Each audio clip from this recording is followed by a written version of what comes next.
acuña un peligro en medicina, que cuando una paciente en shock, no es shock emocional, sino el shock circulatorio, contiene un riesgo vital para la vida. Cuando uno diagnostica esta entidad, que define ya como un componente sindrómico, el shock circulatorio es un síndrome, y que es un síndrome es un conjunto de manifestaciones clínicas que el paciente tiene que obedecen múltiples causas. Es decir, es una entidad que tiene evidencia que yo la puedo ver en el paciente, a veces con ayuda de algún perfil de laboratorio, y determina que el paciente está en shock circulatorio. Pero ni bien lo diagnostico, rápidamente tengo que buscar investigar la causa, que está detrás del shock circulatorio. Y cuando hablamos de shock circulatorio, estamos hablando de hemodinamia. Y hablar de hemodinamia es hablar del movimiento de la sangre, el flujo sanguíneo.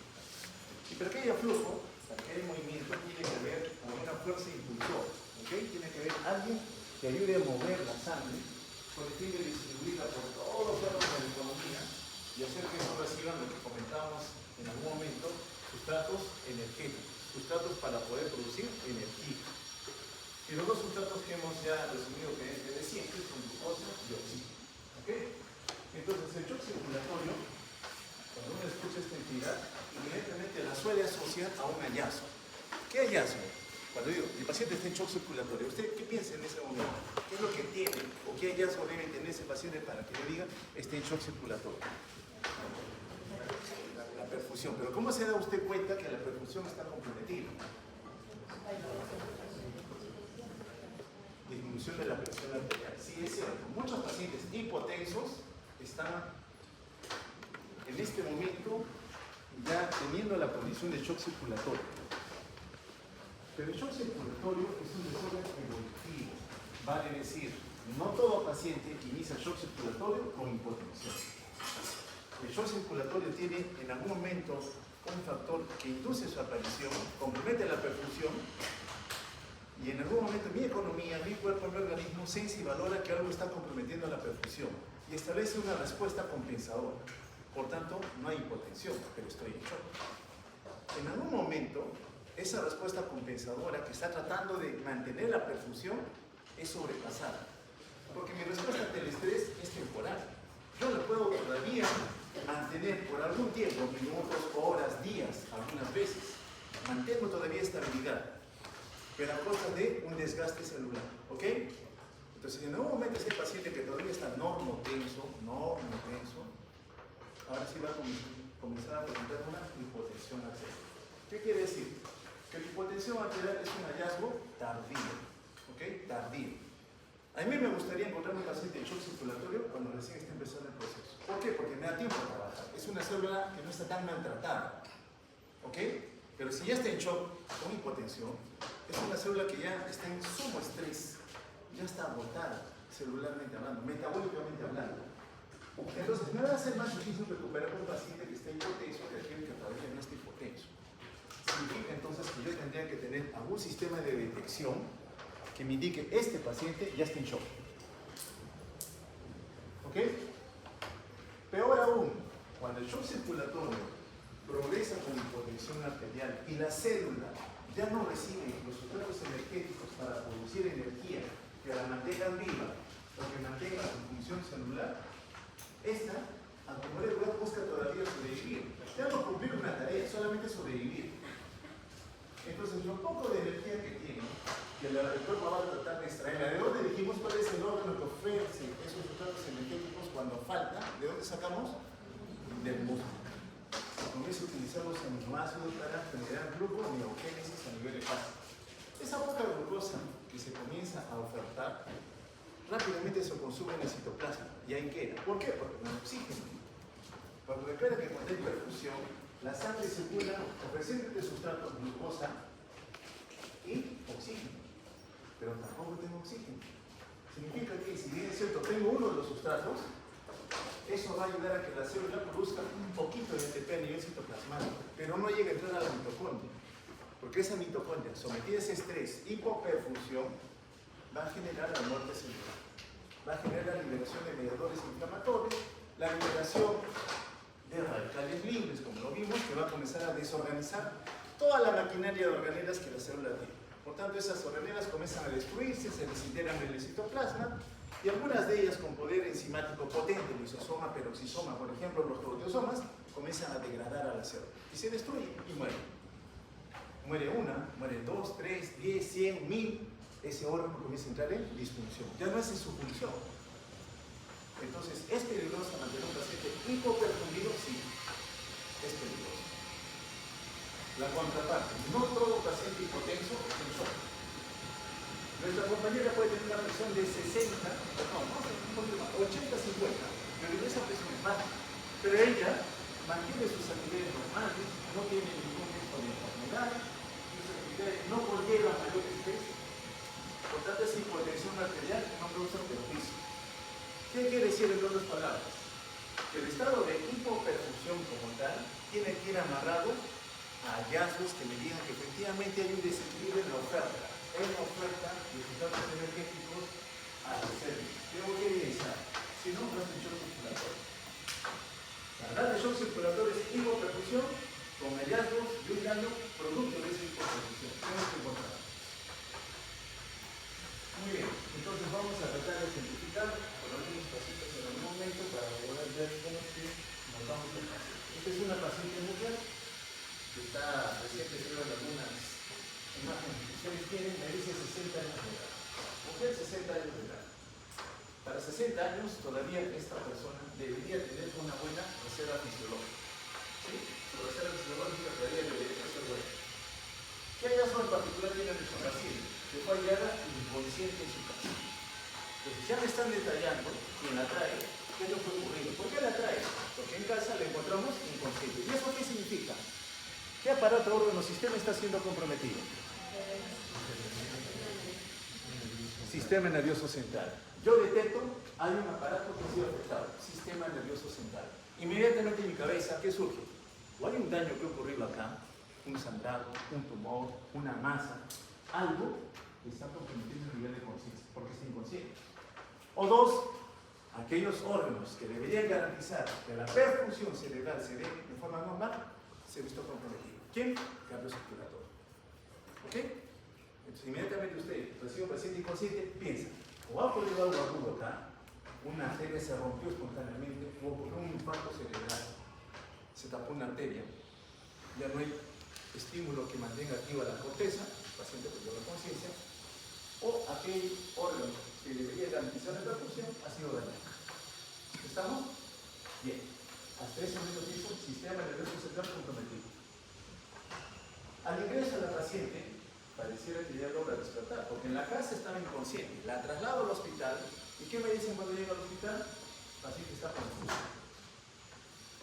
pero no está consciente. Porque estar consciente es lo que nosotros estamos haciendo ahora. ¿Cómo te llamas? Está consciente, se enlaza conmigo, se conecta conmigo. ¿En dónde estás? En la U, en la Universidad Privada de Tama, se conecta conmigo. Pero digo, ¿cómo te llamas? Vivo en mi casa.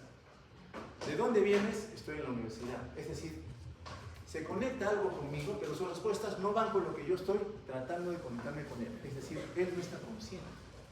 Él está confuso. Confuso. ¿Ok? Entonces me dice que está confusa la paciente. Sus respuestas no son adecuadas. Igual me dice algo está pasando a nivel del sistema nervioso central. La piel es fría. Este es muy importante. Toco al paciente y encuentro que su piel es fría. Y adicionalmente me dice tiene un aspecto marmóreo. Un aspecto marmóreo. Vale decir, si todo esto fuera la piel de un color algo blanco, vamos a poner ejemplo, y veo algunas manchas en ella, no es uniforme el color. Aspecto marmóreo es ese aspecto, no es uniforme. Pero vamos a ver una imagen que ojalá que se note la luz del sol que nos perjudica siempre en nuestro horario. Pues tiene un aspecto marmóreo. Cuando yo digo piel marmórea, ¿significa algo? Sí, sí significa algo. Significa que la piel, si está fría, no hay sangre suficiente que la perfunda. Porque la sangre cuando circula calienta el cuerpo, ¿cierto? Y cuando tengo mucho calor la pierdo a través de la piel. Por tanto, encontrar la piel fría implicaría para mí que hay algo que está afectando la perfusión. ¿Sí? El aspecto marmóreo también me denota que pudiera haber un compromiso en la perfusión. Entonces, siempre que veo un paciente para ver su estado hemodinámico, debe evaluar cómo está su temperatura, su aspecto. Lo examinan y no encuentran nada más. No hay huellas de trauma. Parecerá ser que la condición detrás de este proceso es netamente médica. Muy bien. Así que ingresa con compromiso de conciencia. Rápidamente yo tengo que evaluarlo. Le ingreso a una sala de reanimación porque hay pérdida de conciencia y comenzamos a monitorizar al paciente. Me dice que su frecuencia cardíaca está en 120, su presión arterial está en 70-40, su saturación de oxígeno está en 90%. ¿Qué le parece? ¿Algo normal o no? La taquicardia, ¿sí? Yo rescato que su frecuencia cardíaca está incrementada. ¿Cuál es el valor normal al último joven? Sí. 60-100. Entonces hay taquicardia. Está en 120. Eso no es normal. La saturación de oxígeno, ¿qué le parece? La saturación de oxígeno.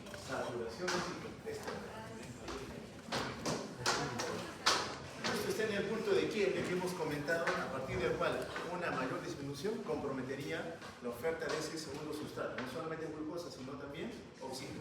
Aquí hay una silla si quieres, ¿eh? No te sientes ahí.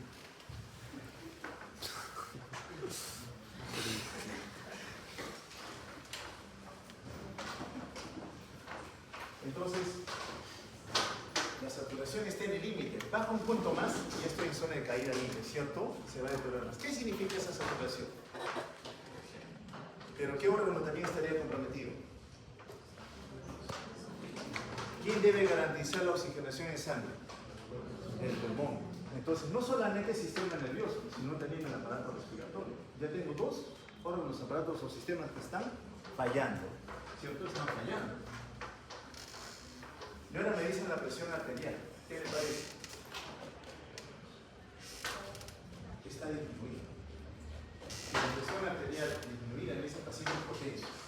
Y cuando escucho hipotensión, yo tengo que rápidamente descartar, ¿es shock o no es shock? ¿Ok? ¿Es shock o no es shock? Porque el shock, como hemos dicho, no solamente es hablar de un compromiso en la perfusión, que puede ir o no enlazado a hipotensión arterial, sino también la evidencia clínica, algo trae el paciente, o de laboratorio, que implica que efectivamente hay un desequilibrio entre la oferta, lo que la sangre lleva, y lo que la célula consume. Desequilibrio oferta-demanda. ¿Ok? La frecuencia respiratoria está en 32.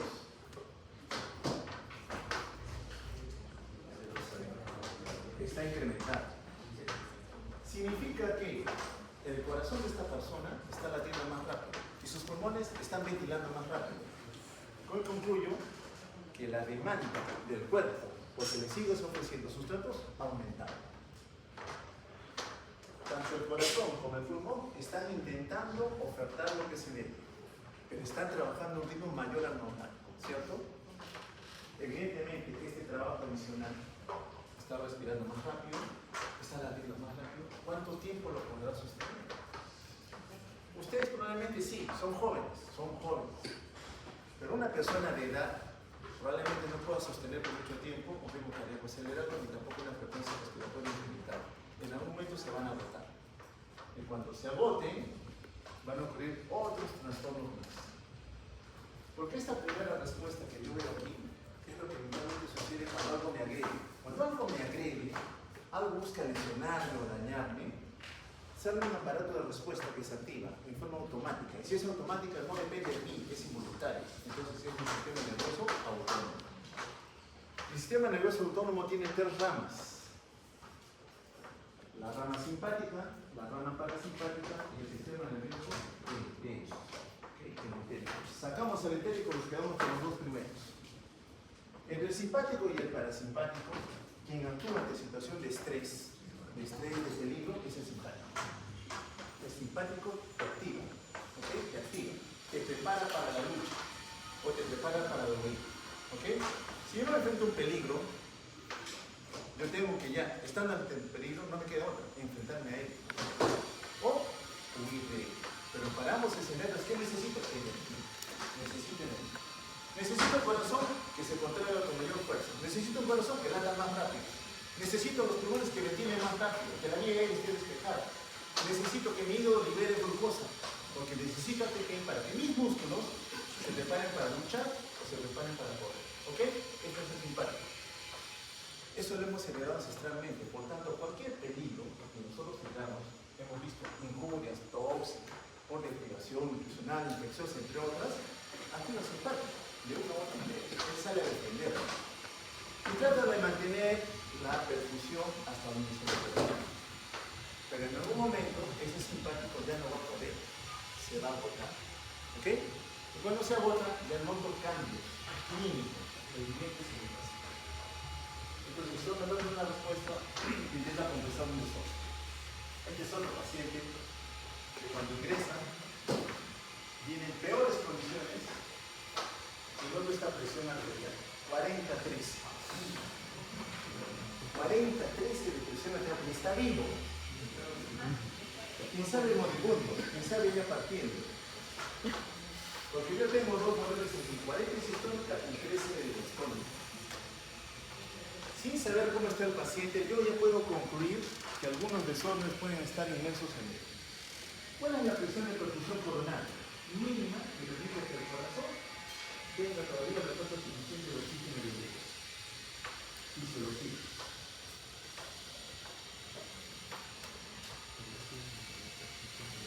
Porque cuando hablamos de presión siempre me importa el primer valor, ¿no? 90, 100, 110. Y el segundo, la presión diastólica, ¿me importa o no me importa? Sí me importa. Porque el corazón se alimenta en diástole, él no se alimenta en sístole. El primer valor es para alimentar a toda la economía, pero el corazón no se alimenta. En cambio, en fase diastólica, el corazón siempre recibe sangre. Pero ese valor de 13 me garantiza que el corazón está siendo perfundido en fase diastólica. Para eso yo tendría que saber cuál es el valor. El valor mínimo. No, es muy alto.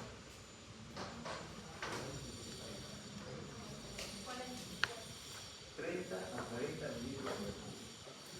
Por tanto, si está en 13, ya están muriendo miocardiocitos, porque ese valor no me garantiza perfusión miocárdica. ¿Okay? Entonces, ya aquí claramente yo ya noto que muy probablemente este paciente ha progresado en su etapa de shock circulatorio. Pero yo aún no sé la causa, solo lo estoy identificando. Más o menos veo que ya hay una hipotensión sostenida en él y de la mano con un cuadro de hipoperfusión relacionada al shock circulatorio.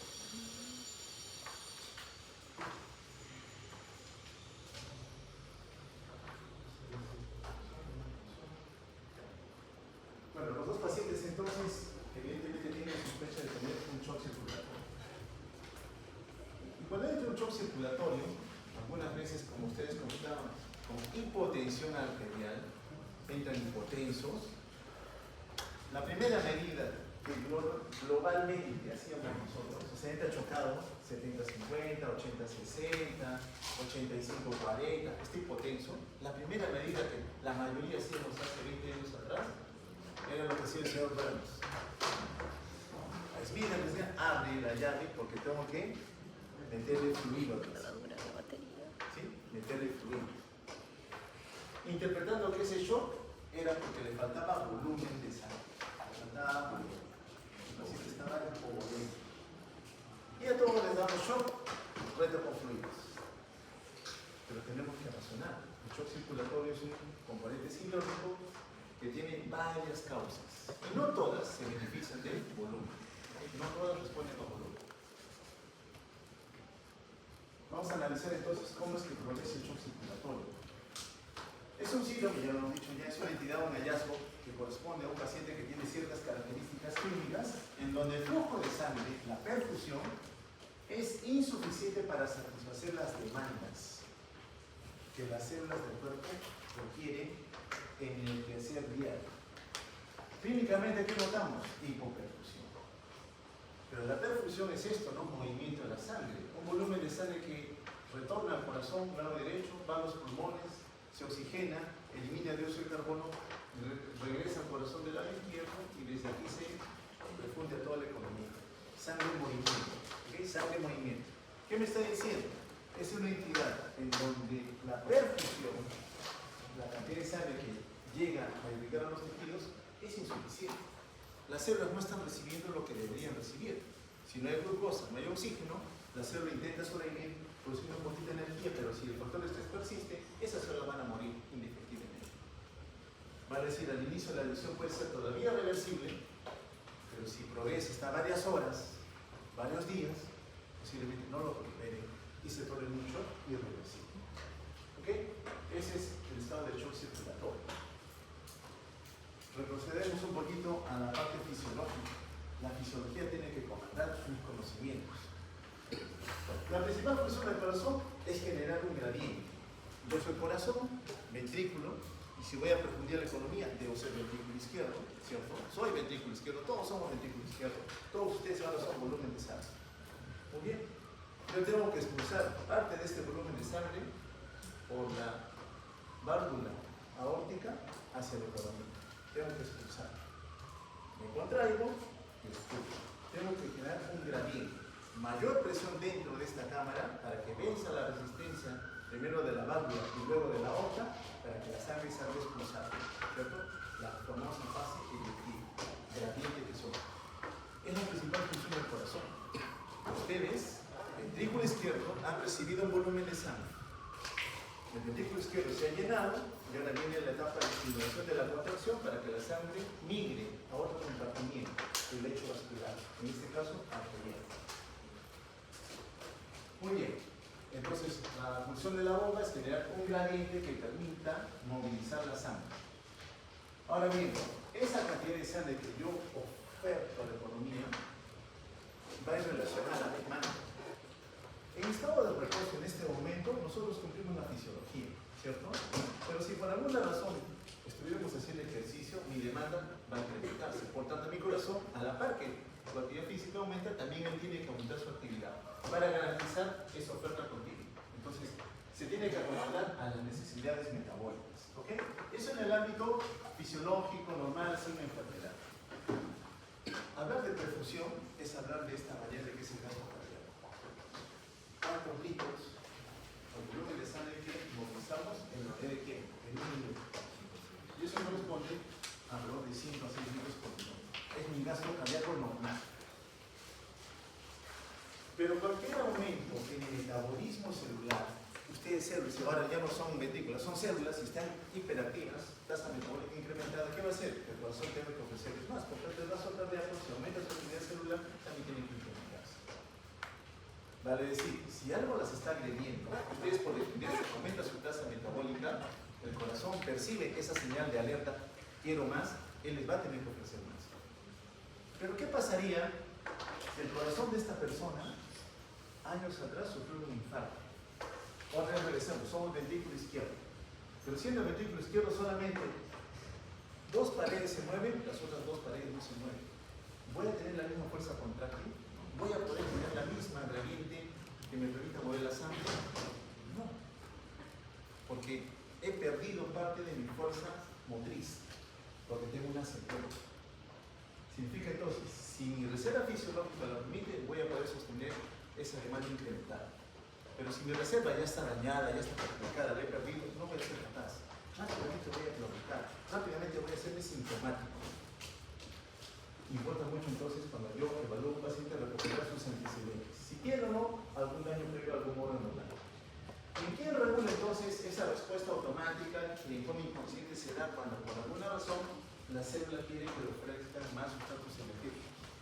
El sistema nervioso autónomo. Es automático. Él solito responde. Él sabe en qué momento estimula más o menos al corazón. Entonces aquí tenemos la bomba en nuestras casas, muchas veces tenemos un tanque en un edificio, hay un reservorio de agua, en la parte baja para que se pueda llenar, y en la parte alta hay otro reservorio de agua, pero lo que se ha depositado aquí tiene que llegar al otro reservorio, ¿cierto? Entonces creamos una bomba que moviliza el agua hacia este otro reservorio. Pues quien genera ese movimiento es el corazón, mueve la sangre hacia un compartimiento, el lecho vascular, la aorta. Desde la aorta, la sangre ya acomodada, comienza a distribuirse a todos los órganos de la economía. Y a cada uno le ofrece lo que necesita. En el momento hablo, el pilón de la lavandería, o en la ropa, o en la cocina, o en el servicio higiénico. ¿Okay? Cada uno tiene su demanda propia. Unos consumirán más, otros consumirán menos. Por citar un ejemplo doméstico de lo que habitualmente ocurre. El consumo celular de estos sustratos energéticos se acomoda al medio en donde se encuentra. Y organismos unicelulares, igual que como ocurre con nuestras células, cogen del medio ambiente que los rodea los sustratos que requieren. O sea, captan sustratos, nutrientes, pero producto del consumo de esos nutrientes también producen sustancias de desecho. Y las tienen que eliminar, no quieren quedarse con ellas, ¿cierto? Igual sucede con nuestras células. Consumimos nutrientes para producir energía, pero en el camino producimos sustancias de desecho. Y estas sustancias de desecho de alguna manera tienen que irse. No me conviene quedarme con ellas porque son perjudiciales para la función celular. Si el organismo ya es pluricelular, evidentemente el medio que la rodea, que tiene sustratos energéticos, tendrá que de alguna manera llegar a tener contacto con las células. Pero ¿qué ocurre? Las células que están más cercanas a donde está el sustrato van a comenzar a consumir. Por ejemplo, yo voy a hablar más bajito, y de lo que estoy hablando más bajito, solamente este entorno me escucha. Pero los que están al fondo no me escuchan, ¿cierto? Porque ya están consumiendo la luz. Pero si la perfusión, el fluido que rodea la célula es mayor, se garantiza, todos van a recibir sus sustratos, ¿ok? Todos reciben. Este ejemplo es importante porque hay tejidos en donde la sangre va de un lugar hacia otro, tiene que migrar, tiene que hacer un gran recorrido. Pero si cae la presión de perfusión, la sangre ni bien está entrando a tener contacto con las células, estas células ya extrajeron todo y para cuando la sangre llega al final ya no tiene que ofrecer. ¿Ok? Por ejemplo, a nivel del lobulillo hepático. En el medio, allá al fondo, está la vena centrolobulillar y en un extremo está la arteria hepática con oxígeno y sustratos. Le ofrece a la zona 1 lo que quiere, a la zona 2 algo más y a la zona 3 cerquita de la vena casi nada. Si cae la presión de perfusión, ellas todavía reciben. La del medio probablemente casi nada y las del final nada. Es decir, en estado de hipoperfusión van a haber población de células que van a ser seriamente afectadas por la caída de la presión de perfusión. Entonces, cada órgano tejido que nosotros tenemos tiene diferentes formas de responder ante una situación de estrés en donde la caída de la presión de perfusión pueda suscitarse en algún momento. Bien, entonces tenemos que garantizar que esta célula recibe un volumen de un fluido que le ofrezca sustratos energéticos y que a la vez extraiga aquellas sustancias de desecho, ¿cierto? Tiene que eliminarlas. Pero aquí es un comportamiento y una función bastante sencilla. En nuestra economía no trabaja así. Porque esas sustancias de desecho, si bien es cierto, se tienen que eliminar, yo tendría que enlazar estas células con otro órgano o conjunto de células que se encarguen de eliminar las sustancias de desecho. En nuestro caso, ¿quiénes son? El riñón principalmente, ¿cierto? Y aquel que vuelva a surtir de sustratos, el aparato digestivo, el aparato respiratorio. Es decir, tengo que tener un doble circuito. Uno que garantice la irrigación de todas las células de la economía y otro que requiere oferta nuevamente es sustrato. Nuestra circulación, por tanto, es especial. Bien, regresemos al gasto cardíaco. El gasto cardíaco determina entonces el volumen de sangre que se mueve en un minuto, 5 a 6 litros. Volumen de sangre que tiene que garantizar que todas las células reciban oxígeno y glucosa. ¿Sí? Perfecto. ¿De qué depende el gasto cardíaco? De dos variables. Volumen stroke, volumen circulante efectivo, ¿cierto? Volumen sistólico, tiene varios nombres, 70 mililitros como nos dicen aquí, por la otra variable que es frecuencia cardíaca. ¿Okay? Es el volumen de sangre que en cada contracción el ventrículo eyecta hacia la circulación sistemática o hacia la circulación pulmonar. Siempre el mismo volumen. El lado izquierdo se contrae, mueve 70. El derecho se contrae, mueve 70. Son 70 que están circulando, por eso se llama volumen circulante efectivo. No quiere decir que son 5 litros que salen, no. Son 70 mililitros que en cada latido, en cada contracción, se mueven. Si es lado izquierdo, a toda la circulación sistémica. Si es lado derecho, hacia el pulmón. ¿Ok? Entonces, el gasto cardíaco va a depender de eso. ¿Qué pasa si mi volumen stroke es de 40? Ya cayó. Y si cayó, el gasto cardíaco también cae. ¿Cierto? También cae. Entonces, hay relación directa. Si tu volumen stroke cae, el gasto cardíaco también. Por eso el señor Burns agarra y dice, está hipotenso, gasto cardíaco bajo, vamos a meterle fluidos. Pero no olvides que hay otras variables detrás de este componente. El otro es la frecuencia cardíaca. ritmo cardíaco, como bien nos decía, 60 a 100 por minuto. Entre 60 y 100 yo garantizo que el gasto cardíaco sea adecuado. Pero ¿qué hemos dicho? Que en situación de estrés el corazón se ve estimulado. Ante el simpático, aumentar su frecuencia. Ya no son 100, serán 110, 120, 130. Pero no quiere decir que a mayor frecuencia cardíaca, mayor gasto cardíaco. Cada persona reacciona diferente. Yo no les puedo decir, a partir de 140 en más, ya no va a aumentar gasto. O a partir de 150 o 160, no. ¿De qué va a depender? Si el individuo tiene un aparato no funcional. Su corazón es sano, no ha sufrido ninguna lesión. Por tanto, 120, 130, 140, a él le va a aumentar gasto cardíaco. Nuestra compañera tiene secuelas de un infarto. La coronaria izquierda, toda la coronaria izquierda se ocluyó en algún momento. Infartó la mayor parte del ventrículo izquierdo. Se infartó. Ese corazoncito apenas se mueve. Y ahora que le pidas que se contraiga más rápido, ya no va a poder. Porque ya en estado de reposo, a duras penas mantenía un poquito de volumen en stroke. No los 70, de repente 50 y 40 y con eso se adaptó. Y ahora que le pides más, no puede. Entonces, para esa persona aumentar su frecuencia cardíaca va a ser sumamente perjudicial. Entonces, no toda frecuencia cardíaca incremental, en otras palabras, va a ir de la mano con aumento del gasto cardíaco. Valores cercanos a 100 lo pueden conseguir, pero conforme se deje mucho del 100, no hay un valor exacto, porque depende de la edad, depende de la reserva fisiológica que cada paciente tenga, esa frecuencia cardíaca al final incrementada va a ser perjudicial. No te va a aumentar el gasto cardíaco.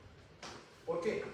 Porque el corazón, cuando se llena de sangre en diástole, en el momento que detiene el proceso, se estimula eléctricamente y viene la contracción, eyecta un volumen de sangre, ¿cierto?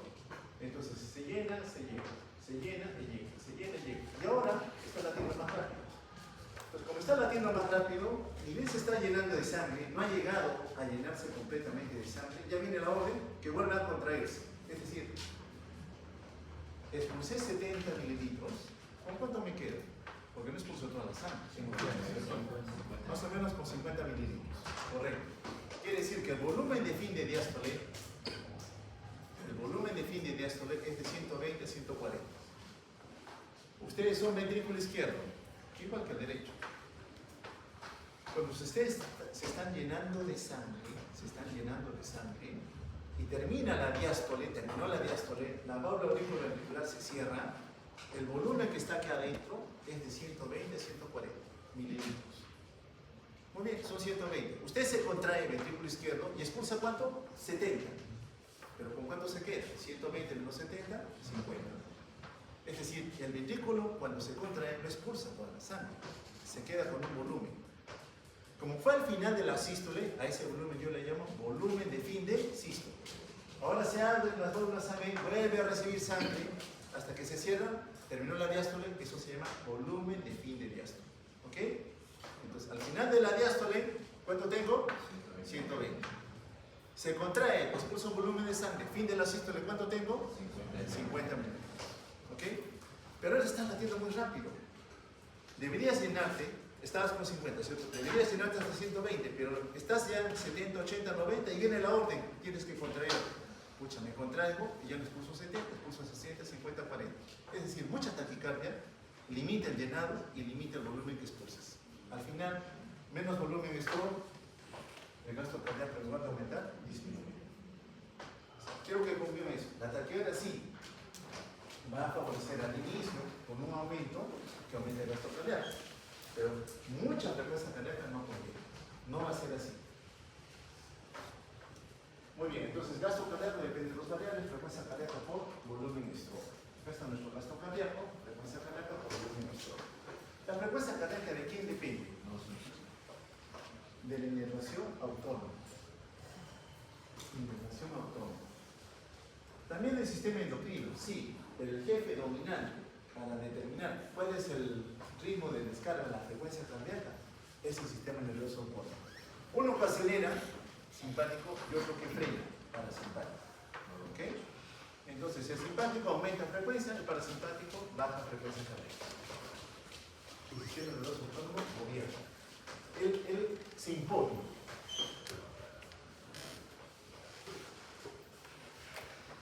El volumen stroke.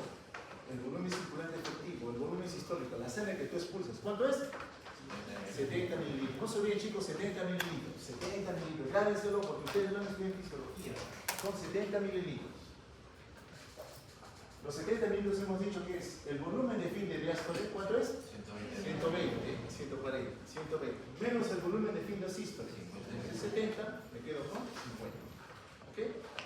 Entonces, estas dos variables son las que van a determinar el gasto cardíaco. Pero vamos a analizar un poquito más. Volumen de fin de diástole. ¿Qué es eso? ¿Qué es el volumen de fin de diástole? Volumen completo. ¿Qué es el volumen de fin de diástole?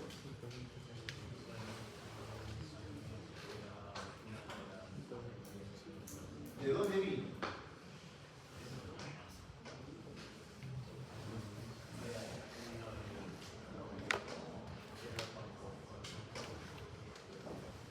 Pero ¿de dónde vino? ¿Cómo le llamas ese volumen?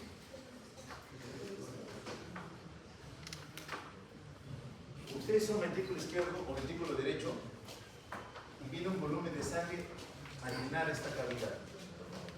Retorno venoso. Es el retorno venoso. Es la precarga. Es el volumen de sangre que va a llenar al corazón. El que viene de toda la economía para el corazón derecho. El que viene del pulmón para el corazón izquierdo. Retorno venoso. Es la precarga. Pero ¿cómo la puedo yo llamar más fácilmente para entenderla? Volemia. Volemia. Es el volumen de sangre que retorna al corazón, tanto del lado derecho como del lado izquierdo. Es la precarga, es el retorno venoso. Entonces, cuando yo digo mi paciente está hipovolémico, ¿qué estoy concluyendo? Que hay menos volemia. Si hay menos volemia, hay menos precarga. Si hay menos precarga, hay menos volumen de fin de... Y si hay menos volumen de fin de diástole, voy a tener menos volumen estómago. Y si tengo menos volumen estómago, voy a tener menos gasto cardíaco.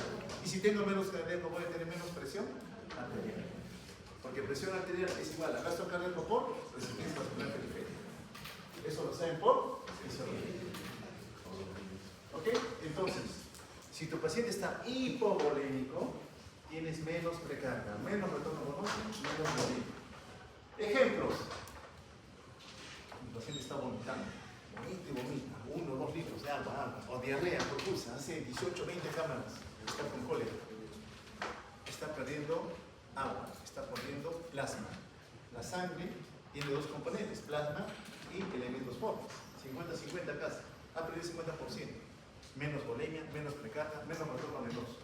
Por tanto, menos volumen de fin de diástole, por tanto, menos volumen estómago. O más sencillo, ¿no? Mi paciente está vomitando sangre, 1,5 litros en 1 minuto, y su presión cae.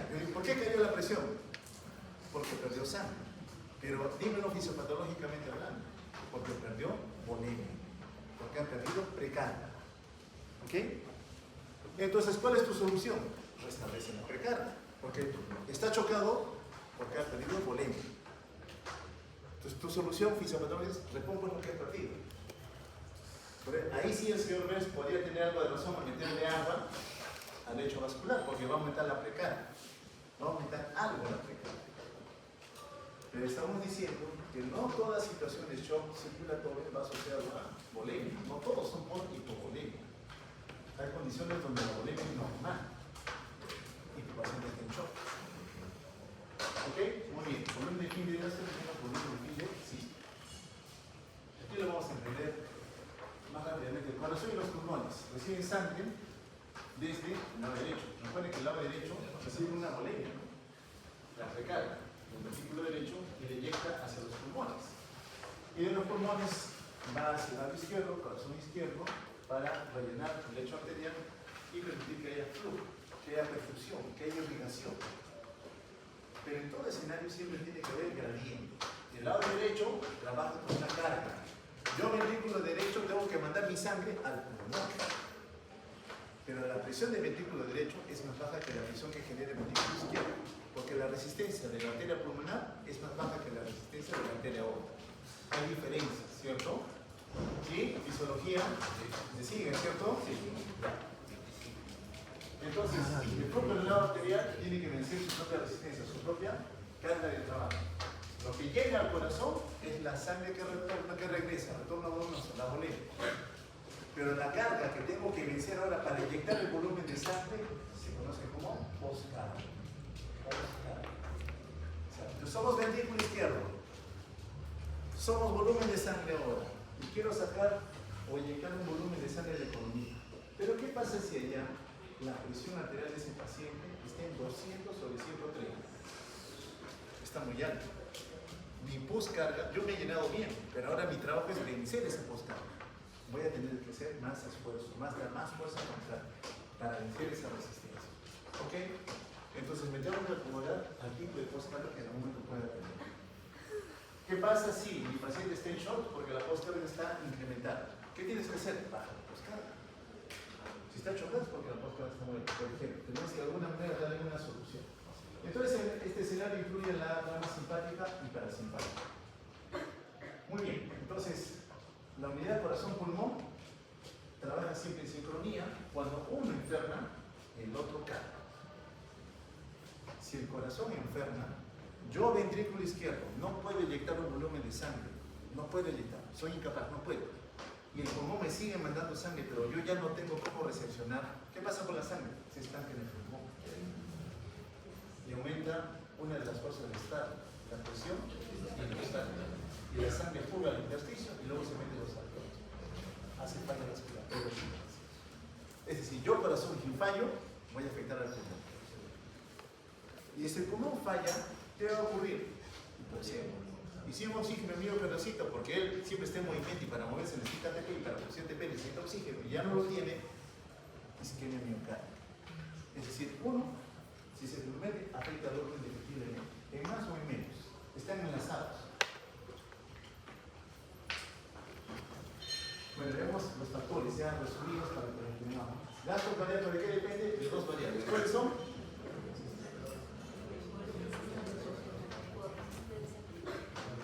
El volumen sistólico por frecuencia cardíaca. No lo olviden. Frecuencia cardíaca por volumen sistólico. Volumen stroke, volumen circulante efectivo. La frecuencia cardíaca a su vez tiene doble estimulación, ¿no? Una parasimpática por el vago y una simpática. ¿Okay? Uno que apaga del desencadenamiento de ritmos acelerados y otro que al contrario los estimula, la rama simpática. El volumen stroke, hemos visto que son dos componentes, volumen histórico final, volumen histórico final. Este volumen histórico genera una presión que proviene del retorno venoso, que hemos comentado también. Pero hay una variable más que tenemos que considerar, la confianza. Hemos hablado, somos ventrículos, recibimos un volumen de sangre, mi precarga. Me contraigo y tengo que vencer una resistencia, la postcarga. Entonces, tres variables hasta el momento, ¿no? Precarga, me contraigo, venzo la postcarga, ¿cierto? Pero con la precarga hay una variable añadida. Si nosotros somos ventrículo izquierdo, no somos rígidos, tenemos que ser algo elásticos. El miocardiocito tiene que tener capacidad de estirarse. Entonces, cuando venga un volumen de sangre de allá, nosotros nos vamos elongando, ¿cierto? Nos vamos elongando. La ley de Frank estable, el hombro, me estiro, para recepcionar un volumen de sangre. Y Frankenstein me dice que mientras más el hombro y el miocardiocito, mayor fuerza contractil va a tener. ¿Sí? Entonces, esa complacencia que yo hago que tenga el ventrículo para recibir ese volumen de sangre es otra variable relacionada al gasto cardíaco. ¿Cuán complaciente es? Entonces, no solamente es precarga, no solamente es contractilidad, no solamente es postcarga, sino la compliance. ¿Qué ocurre? Brian, mi paciente tuvo un infarto de la descendente anterior, más sencillo. Toda la cara anterior del corazón se ha infartado, ya no se mueve. Hazte cuenta, este muro y ese muro ya no se mueven. Viene la sangre a intentar llenar ahora este ventrículo, cuyas dos paredes se necrosaron, se murieron y ya no se mueven. Su compliance va a ser normal, va a estar disminuida o va a estar incrementada, ¿verdad? Va a estar disminuida. Correcto. Porque esos miocardiocitos son reemplazados por fibroblastos. Y el fibroblasto no se estira, no es complaciente, perdió compliance. O sea, es un corazón duro. no se llena con facilidad. Por tanto, me va a afectar el gasto cardíaco, el gasto cardíaco va a caer, porque es un corazón, parte de él está endurecido, producto de un daño previo que la confianza. Bueno, bloques históricos, evidentemente ya depende de esas otras variables, también bajo el influjo del sistema simpático y parasimpático. Muy bien. Entonces tengo los determinantes: frecuencia cardíaca y volumen sistólico. La frecuencia cardíaca es autónoma, simpático estimula, parasimpático apaga, y el volumen de stroke depende de tres variables: precarga, determinante y postcarga. Pero esta precarga no olviden, siempre y cuando este ventrículo sea complaciente, que se estire, que se deje llenar. Porque si no se deja llenar, el volumen de sangre intenta llegar, pero ya no van a ser 120, serán 100, serán 90 mililitros. Porque soy luz, no permite llenar, ¿ok? Porque la potencia está disminuyendo. Bien, aquí tenemos entonces la fase de llenado, ¿no? Acá está nuestro ventrículo izquierdo, ventrículo izquierdo. Se aperturaron la sale y comienza a llenarse el ventrículo. En un momento se llena más, la válvula es abierta, se contrae la aurícula y terminó. Ya terminó de llenarse. ¿Con cuántos mililitros? Volumen de fin de diástole, 120 a 140. Viene la orden a decirle a ese miocardiocito del ventrículo izquierdo que se contrae para aperturar la válvula óptica y hacer que la sangre pueda fluir. Pero para eso, ¿qué necesita? ATP. Si el miocardiocito no tiene ATP suficiente, no se va a poder conectar. ¿Ok? Y ahí viene la fase de expulsión, de dirección. Entonces, estas tres variables, la precarga, la bomba y el circuito, el lecho arterial y luminoso cuando fluye la sangre, evidentemente van a ser los que van a determinar cómo es que circula. Para que haya perfusión, entonces, el corazón genera un gradiente de presión para ejercer una resistencia que permita que la sangre se movilice. ¿Para qué? Para que ustedes resultados energéticos. A células que tienen que vivir uno y dos cumplir una tarea. Cayó la perfusión, se compromete la vitalidad celular, se compromete la función celular. Entonces ya sé cómo el global trabaja. Pero este es macro circulatorio, este es macro circulación, macro. ¿Ok? Es macro. A mí me interesa saber, pero ¿cómo está aquella a la cual quiero proteger? ¿Cómo está la célula? Entonces, si quieres saber cómo está la célula, te tienes que tener al otro ambiente, al microcirculatorio. Y aquí hablamos ya de capilares. Esa red de vasos sanguíneos que están llegando a tener contacto con las células para ofrecerles lo que requieren y retirar sustancias de desecho. Hacia el lado venoso se están recomponiendo en vénulas, se depositan en las venas de gran calibre, y aquí hablamos de un sistema especial llamado vasos recapacitantes. Las venas permiten que la sangre retorne al corazón, ¿cierto? ¿Sí? Pero tienen una propiedad especial. Al tener menos músculo liso, su diámetro es mayor que el de una arteria. Arterias y venas tienen músculo liso, pero las venas tienen menos, por tanto tienen un diámetro mayor. Y si tienen un diámetro mayor, atrapan un mayor volumen de sangre. ¿Ok? Por tanto, las venas son un depósito de sangre. Las arterias, en otras palabras, es para distribuir sangre, principal tarea. Las venas, sí es cierto, favorecen el retorno, pero guardan sangre, almacenan sangre. Más o menos 3/4 de todo el volumen de sangre que ustedes tienen está en las venas. Es decir, solo un 25% está en las arterias. La mayor parte está en las venas, guardada. ¿Ok? Está guardada. Pero tiene músculo liso, quiero que no tiene músculo liso. Todas son permeables al flujo. Es decir, la sangre cuando fluye puede migrar al intersticio, donde están las células.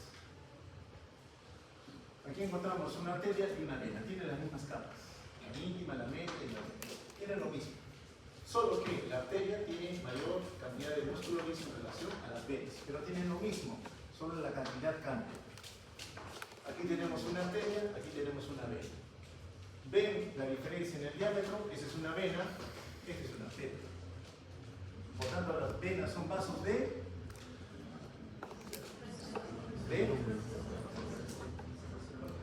almacenamiento, son depósitos de sangre. Chicos, no olviden que son depósitos de sangre.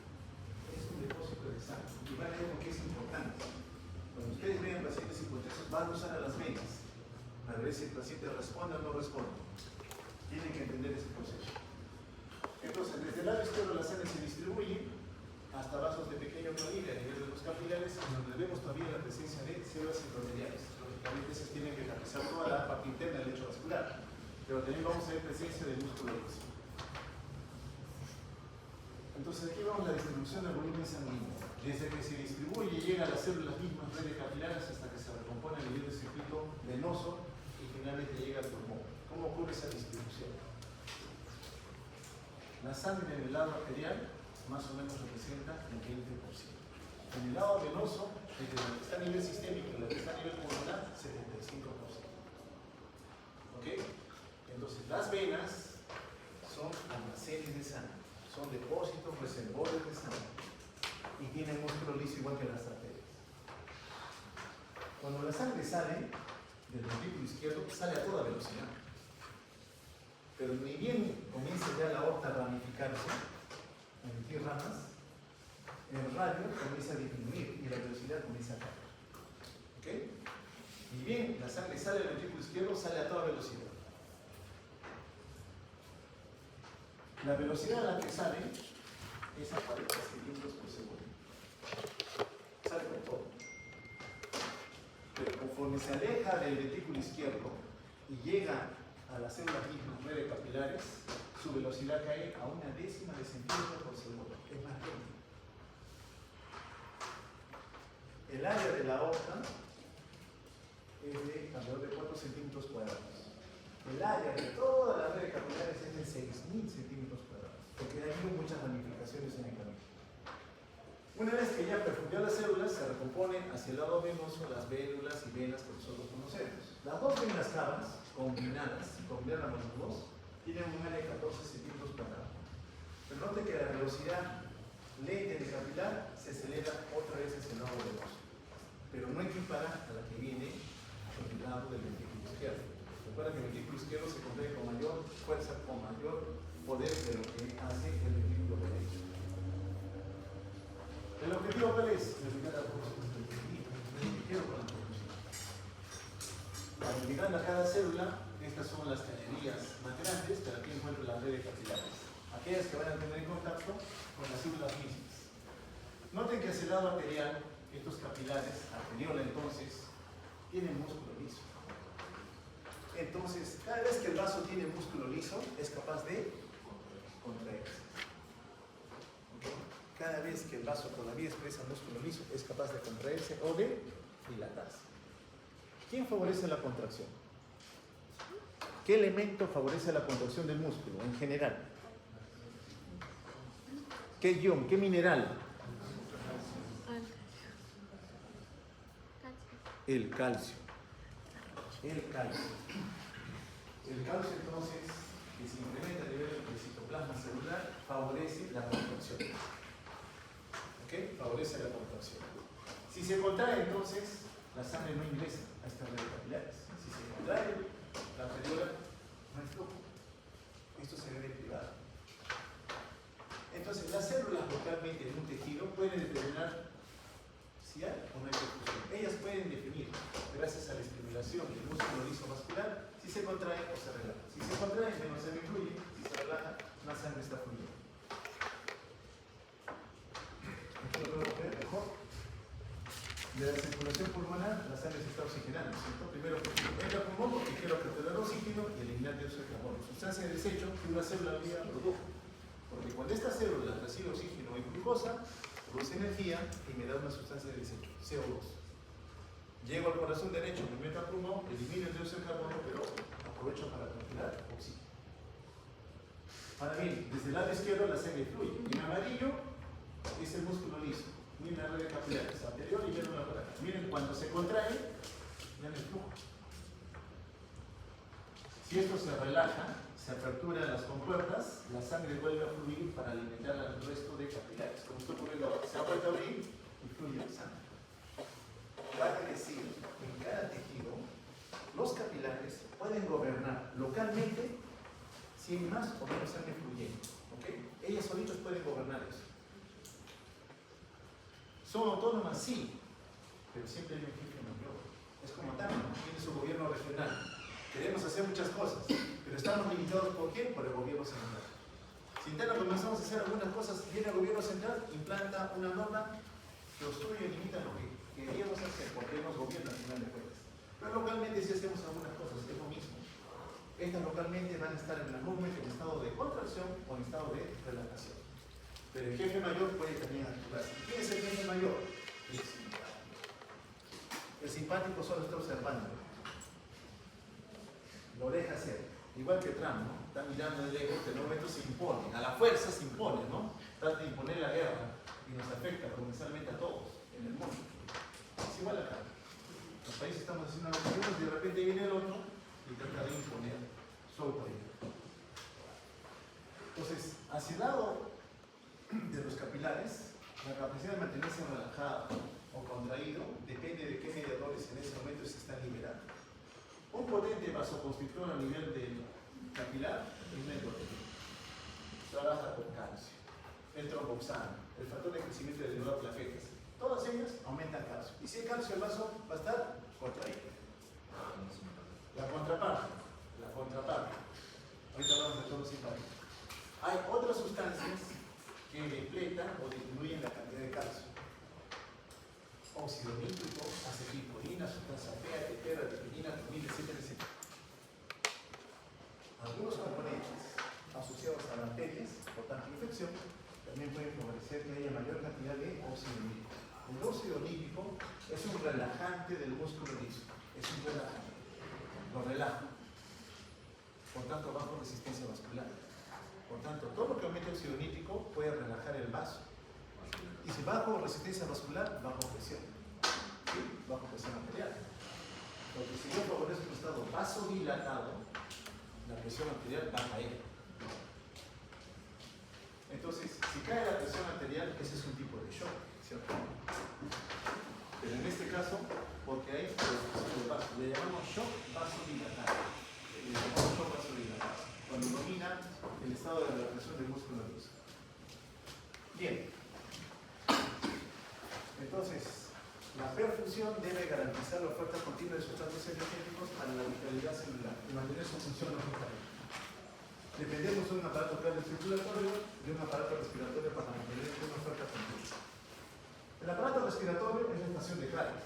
La sangre del ventrículo derecho llega al aparato respiratorio, en donde los alveolos van a tener un favorecimiento de la sangre del oxígeno, a tener contacto con el capilar, y este capilar cargado de hemoglobina va a comenzar a unirse al oxígeno, ¿cierto? Esta es la estación de carga. Llego al pulmón, la hemoglobina agarra, toca el oxígeno. Con el fin de llevarlo hacia el ventrículo izquierdo. Entonces, quiere decir esto, que la sangre que se está oxigenando va a representar aquí el contenido de oxígeno que tiene el lecho vascular. Y quien distribuye este contenido en la arteria, por eso le llamamos contenido arterial de oxígeno. El oxígeno es un sustrato energético, tiene dos formas de presentarse en el cuerpo. Hay dos formas. Uno es unido a la hemoglobina y otro es como oxígeno líquido. 98% del oxígeno está unido a la hemoglobina. Solo 2% está circulando de forma líquida. Por tanto, ¿cuál me importa más? El que está unido a la... ¿Qué pasa si mi paciente entra en el circulatorio, Ariel, y su hemoglobina está en 5? ¿Cuál sería una de las medidas para manejar el estado del shock circulatorio? Porque tu objetivo en esto es mejorar la oferta del oxígeno, pero que el paciente que está en el shock circulatorio tiene 5 de hemoglobina. ¿Cuál sería un objetivo de tratamiento? Una de las medidas que usted puede indicar. Usted, sí, transfundir qué cosa. Aquí hay un componente que tiene hemoglobina. ¿Cuál es? Glóbulos rojos. Muy bien, transfusión de paquete globular. Significa que cuando tú ves un paciente o estado de perfusión está relacionado a un elemento que se encarga del transporte, ¿cuál es tu tarea? Recoger el elemento. Si yo te dijera está con 15, no necesita hemoglobina. Pero si te digo está con 5, sí la necesita. Tienes que indicarle como parte de tu tratamiento transfusión de paquete globular. Se tiene tienes que razonar en base al hallazgo. Por eso pides una ayuda diagnóstica. Cada hallazgo que tú tienes, lo tienes que interpretar y darle la solución. Al final, la cantidad de oxígeno representa 20 mililitros de oxígeno y 100 mililitros de sangre. ¿Okay? Vale decir, van a haber 100 mililitros de oxígeno en un contenido de 5 litros que representa nuestro gasto cardíaco. En la estación de carga hace que el oxígeno suba a la hemoglobina luego llega al retículo izquierdo y desde ahí el área de ingeniería nos distribuye toda la economía. La tiene que distribuir, la tiene que ofertar. Entonces, el delivery de oxígeno, la cantidad de oxígeno que está circulando hacia las células, es la oferta, el DO2. Es muy importante. Cuando usted ve a un paciente, tiene que garantizar el DO2. ¿De qué depende el delivery de oxígeno? De dos variables, otra vez, de gasto cardíaco y contenido arterial de oxígeno. Es decir, para que el oxígeno llegue, depende de un órgano que lo distribuya. ¿Quién es? El corazón. Tiene que contraerse, recibe una precarga, se contraiga, beso a la poscarga y la sangre circula. Pero tiene que ser una sangre de calidad, teniendo oxígeno. ¿Qué pasa si el paciente estaba saturando al 90%, ¿cierto? Una de 90%. Y yo determino que el paciente está en shock circulatorio. ¿Qué medida adicional hace usted? Aumentar el oxígeno. Muy bien, ¿qué le daría? Algún dispositivo que aumente la cantidad de oxígeno. Algún dispositivo que aumente la fracción inspirada de oxígeno. ¿Cierto? El FiO2. ¿Cuál es el FiO2 normal? Natural en este momento.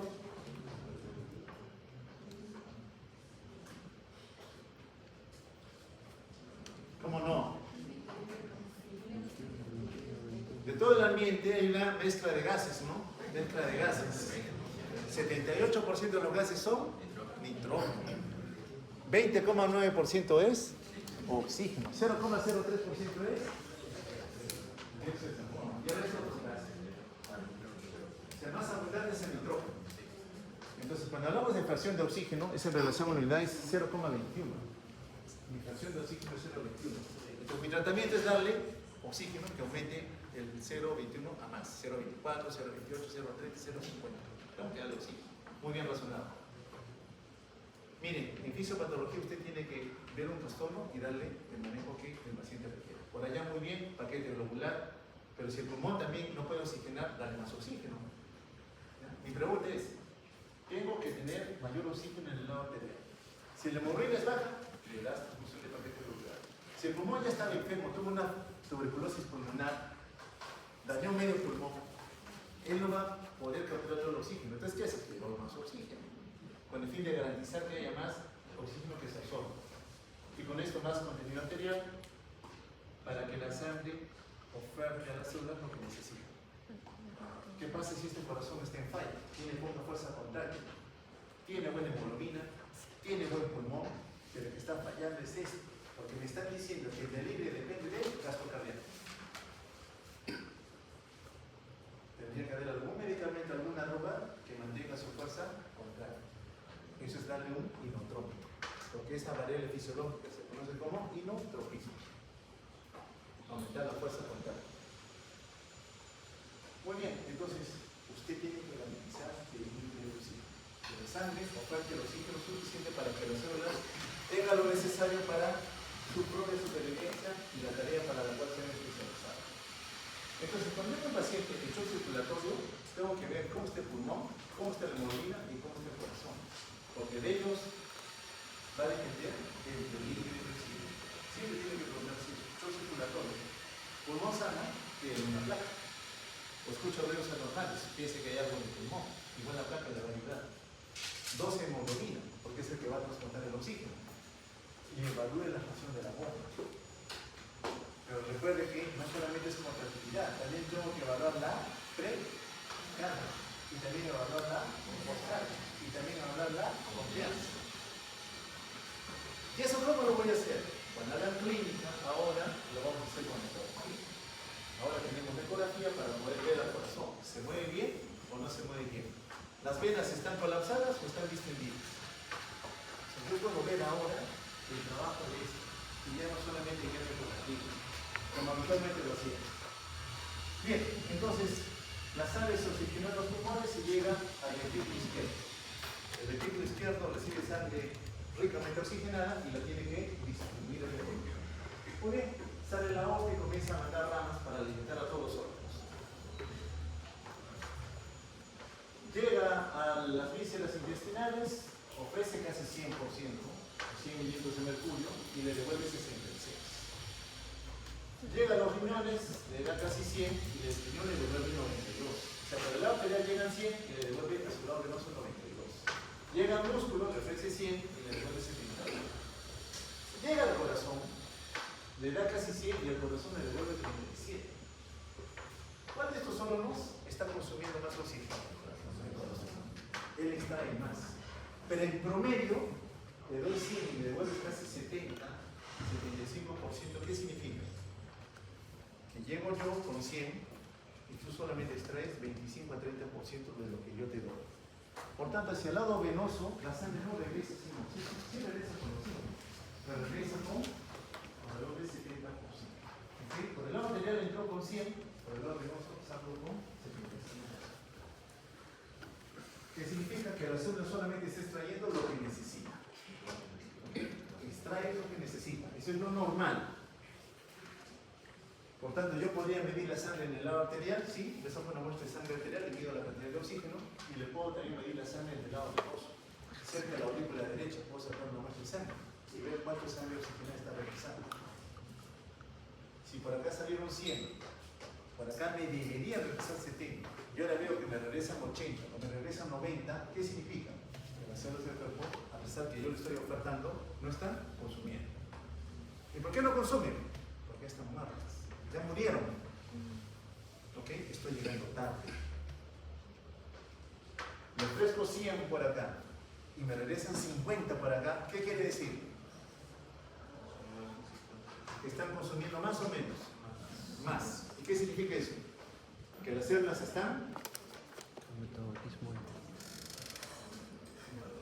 Usted está en ayuno una semana. No ha comido nada toda la semana, nada de agua. Y ahora viene alguien y le trae alimentos, ¿usted rápidamente lo va a ingerir o no? Y va a comérselo todo, casi, ¿cierto? Entonces su consumo mínimo. Quiere decir que todavía está con vida. Es decir, si usted sabe lo normal aquí, que casi 100, lo normal aquí son 70% aproximadamente. Si te doy 100 y me llega 50, me llega 40, quiere decir que esas células están hambrientas, que todavía están vivas, que todavía están pidiendo auxilio, que yo todavía puedo hacer algo por ellas, sí. Pero si te regreso 80-90%, quiere decir que ya es tarde. Estamos llegando tarde. Entonces, cuando uno evalúa la oferta de líquido versus el consumo VO2, porque este es DO2, es de líquido, consumo es VO2, pero el consumo me ayuda a determinar si las células todavía están comidas o no están comidas. Es una variable que también utilizamos para entender cómo está la fisiología del consumo. Entonces, estación de carga, pulmones sanos, oxigenan la hemoglobina, se une a ellas, llega al ventrículo izquierdo, del ventrículo izquierdo se distribuye todo el económico. 20 neuronas con 100 son 20 mililitros en 100 mililitros de sangre. Quiere decir que hay 1000 mililitros de oxígeno aquí, en lo que concentra el gasto cardíaco. Esto llega a las células y las células solamente extraen 25%, promedio, 25%. ¿Y cuánto devuelven? 75%. Hacia el lado venoso, 75%. Eso es normal, lo que concentra el consumo. ¿No? Extracción, consumo de oxígeno. Bien, entonces el shock, regresando al shock, hemos regresado un poquito de fisiología para entender al shock. Es una reducción de la perfusión tisular. Sí, ya entendí ya. Shock es que la perfusión ha caído. Lo que yo no sé es por qué cayó. Porque hay poca precarga, porque hay poca fuerza contráctil, porque no puedo vencer una poscarga, o porque mi frecuencia cardíaca no está respondiendo en la medida de lo que se debe a la inervación autónoma simpática en este caso. Lógicamente, en las primeras etapas, las primeras horas, los primeros días, el simpático está compensando. ¿Okay? Está taquicárdico, está taquipneico, compensa. La presión todavía está normal, pero las células se van agotando, las reservas también se van agotando y la presión va a comenzar a caer. No esperes a que esté hipotenso para decir que está en shock circulatorio. ¿Okay? No esperes que esté hipotenso. La hipotensión es un hallazgo tardío. Al inicio no es tan hipotenso. ¿Y cuáles son los signos entonces que me dicen que mi paciente ya está haciendo shock circulatorio? Dos son los signos, dos. Uno es la taquicardia, es decir, ustedes le piden al corazón que le mande más oferta. ¿El corazón cómo responde? Aumentando la frecuencia cardíaca. Pero eso va de la mano con el otro órgano que satura la hemoglobina de oxígeno. ¿Quién es el pulmón? Y para que yo oxigene más, ¿qué tengo que hacer? Hiperventilar, taquipnea. Entonces, si tú ves un paciente que viene con presión 120-80, que te viene saturando 95%, pero ves que para mantener esa presión, esa saturación está... Eso, pero... Oye, pero está con buena presión, está saturando bien, sí, pues, pero porque está compensando. Pero en algún momento se va a agotar y va a caer la capacidad de respuesta o de compensación. No esperes, por tanto, que tu paciente esté hipotenso. ¿Ok? No esperes. La hipotensión está bien. Precozmente taquicardia taquímica. Porque el objetivo es mantener la vitalidad celular. Todos los órganos, dependientes de la oferta, tienen que garantizar que la célula se mantenga viva, que lo ofrezcas y extraigas las sustancias de desecho que continuamente producen por el uso de esos sustratos energéticos. Porque si ella no tiene sustrato energético, no genera ATP, las proteínas de membrana dejan de expulsar lo que tienen que expulsar, permiten el ingreso de sustancias que no deberían ingresar, algunas con poder osmótico altamente alto. El mitocondrio tiene estrés, activa las caspasas, activa el citocromo C, activa la formación de radicales libres, se destruye la membrana del lisosoma y lo demás, y la célula muere. Eso es lo que veo cuando te doy 100% por acá y por allá me estás devolviendo 90%. Células muertas, porque permitimos que llegue a la muerte celular. Bien. ¿Cómo responde entonces la economía cuando cae la producción? Porque de alguna manera yo me doy cuenta. Bueno, yo como organismo, conscientemente no. Mi sistema autónomo, ¿cómo se da cuenta? ¿Cómo se da cuenta que la presión de producción ha caído? Cuando hablamos de presión de producción, ¿de qué estamos hablando? ¿De qué variable funcional? Pero hemos visto a cada rato.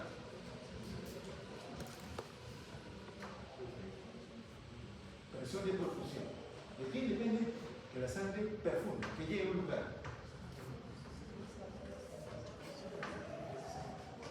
No, presión estática no. Pero la presión estática a su vez es dependiente de ese factor. Esa presión arterial es dependiente de otro factor, un comandante de gasto. Entonces, cuando tú dices que mi paciente está hipoperfundido, tu paciente se ha dado cuenta que está hipoperfundido, se da cuenta. Pero ¿cómo se da cuenta? ¿Cómo detecta que ha caído la presión de perfusión? ¿Quién le dice?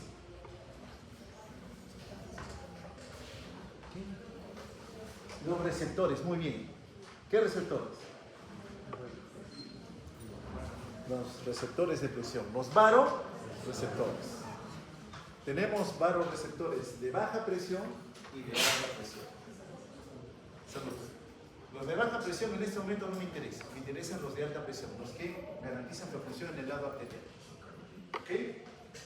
Son dos componentes.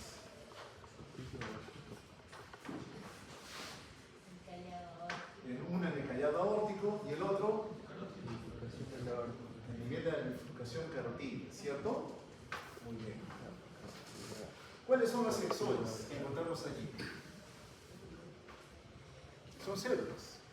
Sí, sensibles al estiramiento. Cuando la sangre sale del ventrículo izquierdo, ¿qué hace con la aorta? La distiende. Y esa distensión se estira las capas de la aorta, ese estiramiento induce una descarga eléctrica en terminales nerviosas, Brian. ¿De qué nervios? De dos nervios. Del nervio vago y del gloso, del noveno y décimo palo. Vago, décimo palo, glosofaringeo, noveno palo.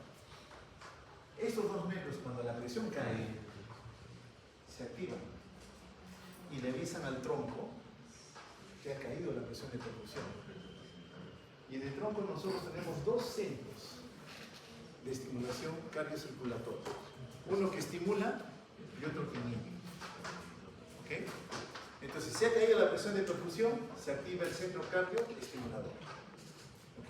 Se tiene que activar el centro cardioestimulador.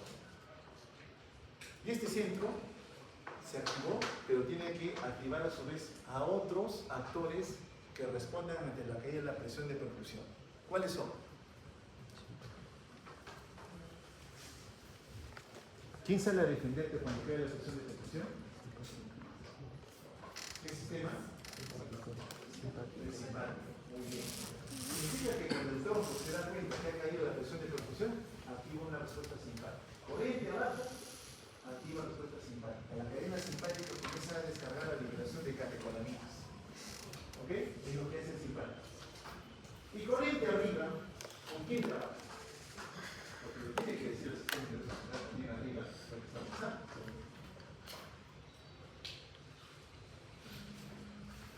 Trabaja con la neurohipófisis. ¿Y qué le dice a la neurohipófisis? Que libere a una antidiurética. La DH. la hormona antidiurética, ¿no? Conocida hoy en día como arginina vasopresina. La arginina vasopresina. El simpático va a buscar actor en el corazón para que aumente frecuencia cardíaca, que sé que aumenta gasto, ¿cierto? Mi teoría dice aumenta gasto cardíaco.